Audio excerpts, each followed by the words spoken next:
নমস্কার বন্ধুরা, আমার পিছনে রয়েছে গৌরী দেবী হসপিটাল। আমি এসেছি আমার মিসেসকে নিয়ে। ছোট্ট ছানা হবে। সেই ছানাটা কি করছে, কেমন আছে দেখার জন্য ছবি তুলতে এসেছি, মানে ইউএসজি করাবো। এই যে হসপিটালের দিকে এগিয়ে যাচ্ছি।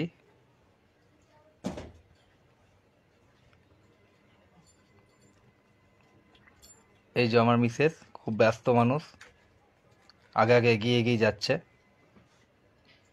হাই করো।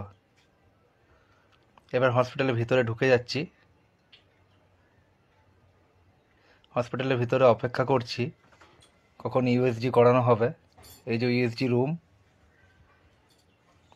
এগুলো হচ্ছে বিভিন্ন রকম রিপোর্ট, মানে টেস্ট করার ছবি। তার মধ্যে একটা ছবি আমার খুব ভালো লাগলো। দেখো ছবিটা, কন্যা সন্তান আর পুত্র সন্তানের নিয়ে। এই যে সেই ছবি।